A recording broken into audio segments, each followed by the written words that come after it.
우유 속 단백질의 문제는 아토피나 갑상선 기능 저하, 관절염 등의 면역 관련 질환이 나타날 수가 있습니다. 안녕하세요, 신 소장입니다. 오늘은 우유가 안 좋은 진짜 이유에 대해서 보도록 하겠습니다.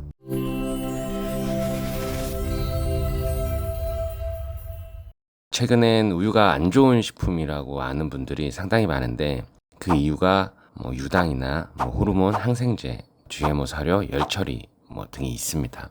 오늘은 많이들 모르시는 우유 속 단백질의 문제에 대해서 짚어보겠습니다. 우유 속 단백질에는 크게 카제인이랑 유청 단백질이 있는데, 카제인이 한 80% 정도, 유청 단백질이 20% 정도를 차지를 합니다. 카제인은 다시 알파, 카파, 베타카제인으로 되어 있는데, 베타카제인이 전체의 30% 정도를 차지를 하고, 이 베타카제인은 A1과 A2 두 가지 형태로 존재를 합니다. 그래서 베타카제인 중에 이 A1 단백질이 문제가 되고요. 원래 이 사람의 모유나 염소, 양, 소의 젖에는 모두 A2 형태의 베타카제인만 존재를 했었어요.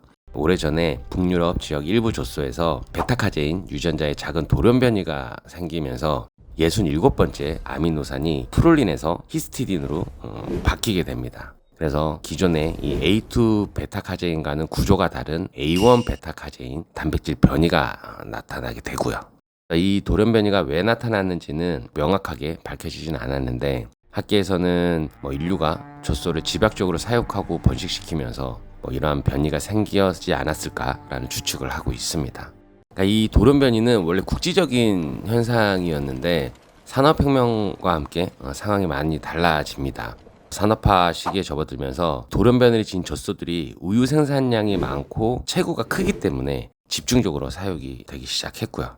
대표적인 예로 세계에 널리 보급되어 있는 홀스타인이나 프리지안 품종의 소들이 이러한 A1 변이를 갖고 있습니다. 그래서 이런 소들이 생산하는 우유에는 자연스럽게 A1 베타카제인이 포함이 되어 있겠죠. 전 세계 대부분의 사람들이 접하는 일반 우유는 A1 단백질이 포함된 채로 유통이 되고 있습니다. 근데 이 모든 젖소가 이 변이를 가지고 있는 건 아니에요. 인도의 토종소인 대시소나 유럽의 저지, 건지 이런 품종은 여전히 A2 베타카제인만을 생산을 합니다. 현대 대량 생산 체계 속에서 A2 우유는 소수 전통 품종에서만 이어져 내려오는 특별한 선택지가 된 거죠.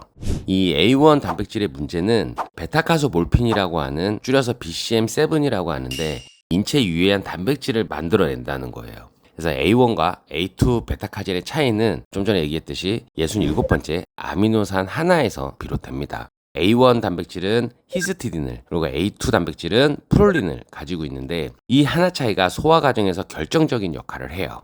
프롤린은 고리형 구조를 가져서 폴리펩타이드 사슬에 강한 꺾임을 형성하기 때문에 소화 효소들이 결합해야 하는 부위가 입체적으로 이렇게 가려지게 돼요. 그러니까 쉽게 말해서 효소가 잘 접근하지 못하도록 단단히 막는 역할을 하는 거죠. 그래서 A2 베타카제인은 소화 효소에 의해서 해당 부위가 쉽게 잘리지가 않아요. 소화 산물로 BCM7이 거의 생성되지 않습니다. 반대로 히스티딘은 구조가 보다 열려 있어서 효소가 그 위치를 쉽게 절단을 할 수가 있어요. 그래서 A1 베타카제인에서는 소화 중에 BCM7이 비교적 쉽게 방출이 됩니다. 그래서 이 그림을 보면 여기서부터 여기까지가 BCM7이에요. 프롤린은 이게 떨어져 나가지가 못하는 거죠. 근데 히스티딘이 있으면 BCM7 구간이 떨어져 나와서 베타카소몰핀을 형성을 합니다. 뇌와 위장관이나 척수 등에는 뮤오피오이드 수용체라고 해서 이곳에 엔돌핀이 작용을 해서 활성화가 되면은 도파민이 증가하고 행복감, 통증 감소 등을 느끼게 됩니다. 그래서 몰핀이나 헤로인, 펜타닐 같은 마약도 이 수용체를 활성화를 시키는데,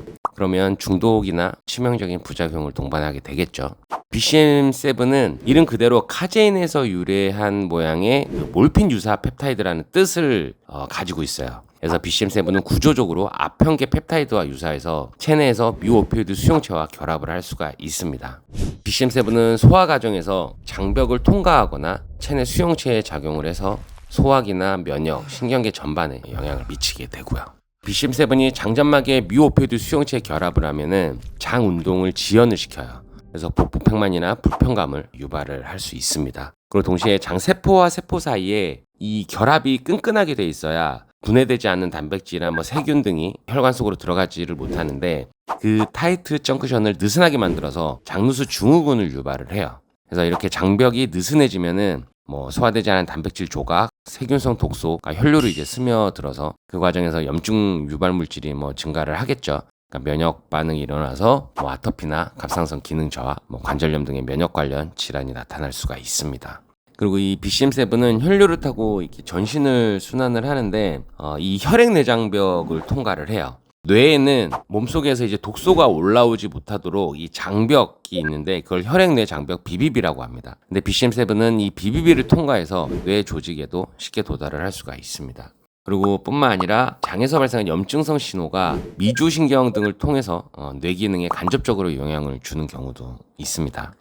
그리고 이 BCM7이 글루텐과 비슷한 부분이 굉장히 많은데 우유는 빵, 시리얼 등 곡물 제품과 함께 섭취하는 경우가 많잖아요. 그래서 이러한 식단은 단순히 유당 문제를 넘어서 단백질과 펩타이드 수준에서 복합적인 영향을 줄 수가 있습니다. 밀가루의 글루텐은 소장의 상피세포에서 장세포 결합을 느슨하게 하는 조눌린이라는 단백질을 분비를 하는데 BCM7처럼 장의 타이트 정크션을 느슨하게 만들어서 장누수 증후군을 유발하고 염증 반응을 높입니다. 그래서 빵과 우유의 조합은 장벽을 이중으로 자극을 하게 되겠죠. 장 투과성을 높여서 염증 반응의 위험을 더 키우는 결과로 이어질 수 있습니다.